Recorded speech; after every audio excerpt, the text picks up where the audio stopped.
Assalamualaikum warahmatullahi wabarakatuh. Perkenalkan, nama saya Bastiana Hikmah. Oke teman-teman, video kali ini saya tidak akan menjelaskan materi dari salah satu mata kuliah, tapi di sini saya akan mereview salah satu buku yang berjudul Sebuah Seni untuk Bersikap Bodo Amat. Nah, mungkin teman-teman dapat menyimak video berikut ini apa-apa saja kekurangan, kelebihan maupun isi dari buku tersebut. Oke teman-teman, yang pertama kita mulai dari sampulnya. Sampulnya itu berwarna oranye dengan judul Sebuah Seni untuk Bersikap Bodo Amat. Buku ini ditulis oleh Mark Manson dengan tebal buku yaitu 246 halaman. Buku ini merupakan buku motivasi untuk para pembaca. Nah, selanjutnya kenapa buku ini membuat saya tertarik untuk membacanya? Dilihat dari judul saja, yaitu Sebuah Seni untuk Bersikap Bodo Amat. Kenapa rasa bodo amat ini, atau kenapa buku ini mempunyai seni? Ini sangat membuat para pembaca bertanya-tanya apa tujuan dari penulis ini. Nah, di dalam buku ini Manson mengatakan yaitu sebuah seni untuk bersikap bodo amat, maksudnya itu nyaman saat menjadi diri sendiri, di mana seseorang harus percaya diri akan dirinya bahwa ia sendiri itu mempunyai kemampuan tersendiri dan tidak harus menjadi orang lain untuk melakukan sesuatu, untuk mencapai tujuan, untuk mencapai keberhasilan, karena seseorang itu mempunyai kelebihan masing-masing, mempunyai kemampuan masing-masing untuk mencapai hal tersebut. Nah, di buku sebuah seni untuk bersikap bodo amat ini, si penulis menuangkan beberapa cerita dari kehidupan atau pengalaman hidupnya sendiri. Tidak hanya itu, ia juga menambahkan sejumlah kisah nyata dari beberapa tokoh terkenal lainnya seperti Charles Bukowski, yaitu sebuah sastrawan terkenal, di mana ia memiliki kisah hidup atau pengalaman hidup, yaitu sebagai pemabuk, suka berjudi. Namun si Charles ini mempunyai cara sendiri untuk menjadi sukses. Di dalam buku Mark Manson ini memberikan beberapa pesan, itu memedulikan sedikit hal, dimana dengan sedikit hal namun bermakna itu sudah sangat bagus atau sangat baik. Nah, kemudian bodo amat kepada hal lain, hal yang kurang bermakna akan membuat kita menjadi seseorang yang lebih bahagia.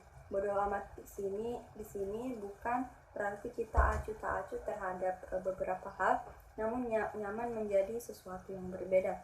Seperti yang sudah saya katakan tadi, bahwa sesuatu yang berbeda itu kita tidak harus menjadi orang lain, kita tidak harus menjadi seperti atau memiliki cara seperti orang lain, namun diri kita sendiri ini sudah memiliki kelebihan masing-masing atau cara tersendiri untuk mencapai sebuah tujuan atau mencapai sebuah keinginan kita.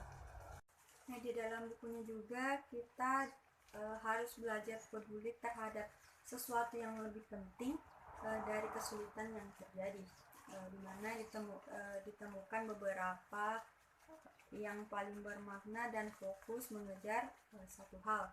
Kemudian selektif dalam memberikan perhatian kepada permasalahan yang terjadi akan membuat kita lebih bahagia, dan kita tidak mudah down pada saat mendapatkan masalah.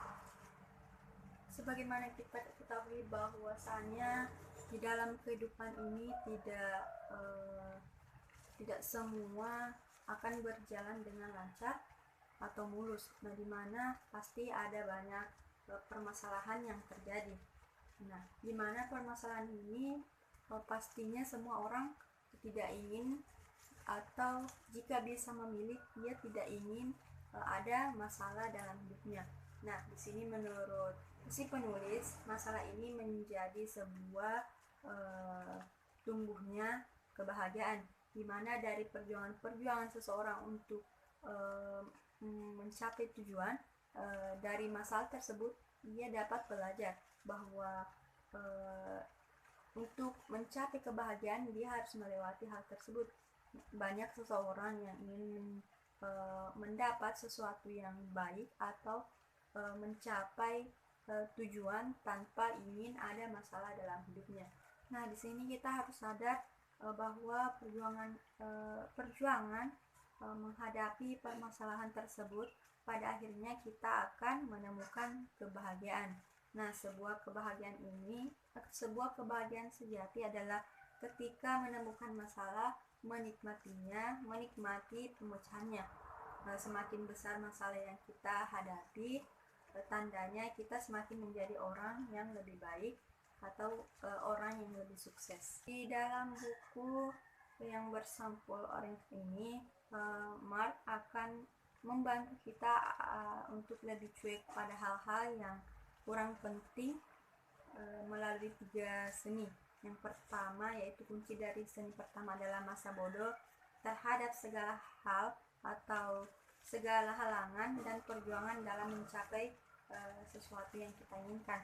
Kemudian yang kedua yaitu temukan hal-hal yang penting dan berarti untuk diprioritaskan atau untuk diutamakan, sehingga kamu akan lebih mudah untuk bermasa bodoh dengan hal-hal yang sepele.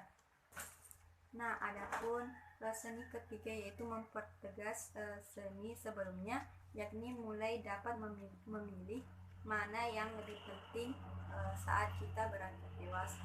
Buku Sebuah Seni untuk Bersikap Bodoh Amat ini sangat cocok untuk si pembaca yang mencari makna hidup atau yang merasa sedang berada di titik yang sangat rendah. Nah, di mana di sini di dalam buku ini terdapat banyak motivasi yang ditulis oleh penulis, sehingga si pembaca menjadi berpikir, oh iya, kenapa hal tersebut bisa terjadi terhadap orang lain dan kenapa saya tidak. Nah, mungkin itu menjadi motivasi dari motivasi dari penulis untuk pembaca, sehingga dia dapat merubah pola pikirnya menjadi berbeda dari yang lain atau memiliki karakteristik tersendiri untuk memecahkan suatu masalah.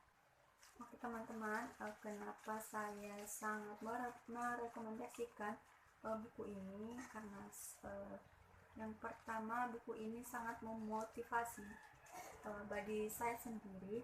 Kemudian bahasanya sangat mudah dipahami oleh semua kalangan, sehingga semua kalangan bisa membacanya atau bisa menangkap semua motivasi atau pesan-pesan yang dituliskan oleh Mark Manson ini. Jadi di dalam buku ini sebenarnya ada banyak motivasi dan pesan-pesan yang tidak sempat saya sampaikan kepada teman-teman. Jadi teman-teman bisa membaca buku ini lebih detail, lebih rinci, sehingga teman-teman dapat memahaminya. Dan mungkin sekian. Assalamualaikum warahmatullahi wabarakatuh. Semoga bermanfaat.